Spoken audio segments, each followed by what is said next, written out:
Assalamualaikum warahmatullahi wabarakatuh. Hai semua, di video kali ini kami akan menjelaskan mengenai praktikum mata kuliah budidaya tanaman hortikultura dengan judul Respon Bunga Matahari Akibat Dosis NPK dan Waktu Defoliasi. Tujuan dari praktikum ini yakni mendapatkan dosis NPK yang tepat dalam meningkatkan pertumbuhan dan hasil bunga matahari, mendapatkan waktu defoliasi yang tepat dalam meningkatkan pertumbuhan dan hasil bunga matahari, dan yang terakhir, mengetahui interaksi dosis NPK dan waktu defoliasi dalam meningkatkan pertumbuhan dan hasil bunga matahari.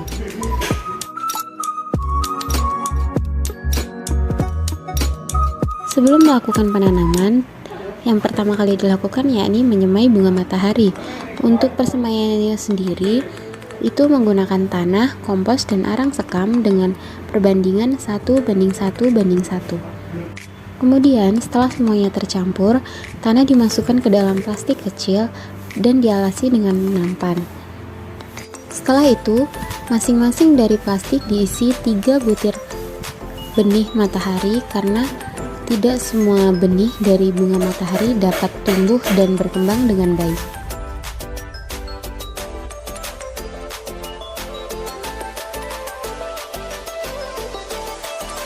Selanjutnya, yakni persiapan lahan. Untuk persiapan lahan yang kita gunakan akan dilakukan olah tanah maksimum. Nah, pengolahan lahan dilakukan dengan membersihkan lahan dari sisa tanaman dan gulma menggunakan cangkul. Jarak tanam yakni 40 cm x 20 cm dengan petakan 2 x 1 meter.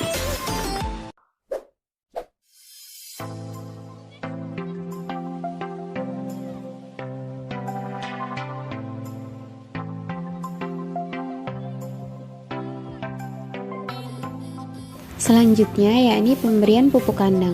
Untuk pupuk kandang sendiri yang diberikan sebesar 20 ton per hektar atau jika dibuat per petak sekitar 400 gram per petak.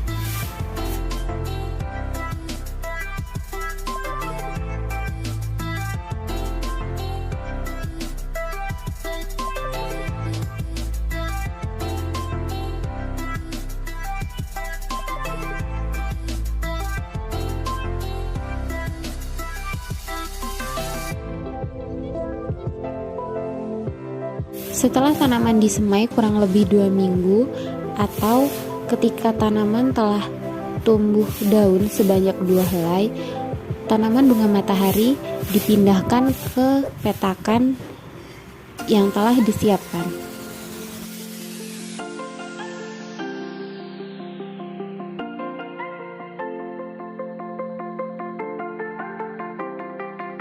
Kemudian untuk pemupukan, dosis yang dibutuhkan yakni dosis urea sebanyak 10 gram per petak, dosis SP36 sebanyak 20 gram per petak, dan dosis urea sebanyak 5 gram per petak.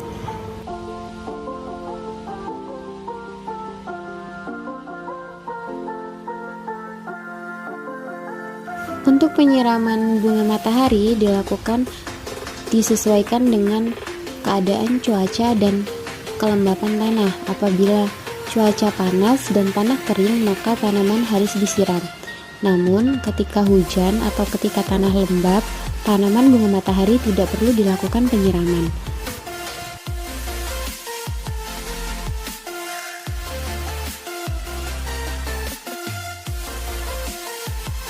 Kemudian, untuk perlakuan waktu defoliasi itu dilakukan pada fase R1, fase R3, dan fase R5 dengan banyak daun yang diambil adalah 4 daun terbawah.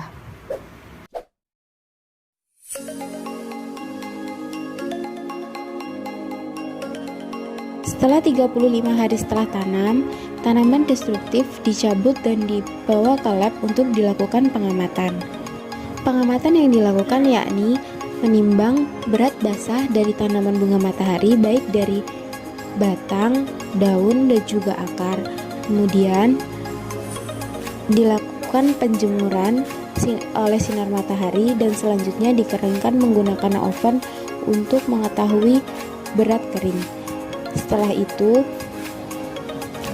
diukur luas daun dari tanaman destruktif tersebut.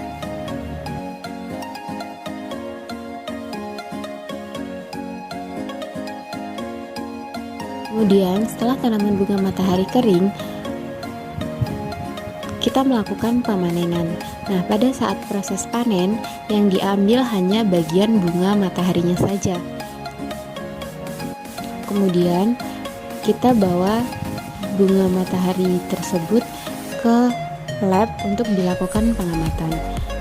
Nah, pada saat proses pengamatan, yang diamati yakni jumlah biji bunga matahari dan juga berat basah dari biji bunga matahari tersebut. Setelah kita mengetahui jumlah bijinya dan juga berat biji bunga matahari tersebut, kita lakukan pengeringan dengan cara penjemuran menggunakan sinar matahari. Nah, setelah biji bunga matahari tersebut kering, maka kita melakukan penimbangan untuk mengetahui berat kering dari biji bunga matahari tersebut. Baiklah teman-teman, itu tadi penjelasan video dari kelompok kami.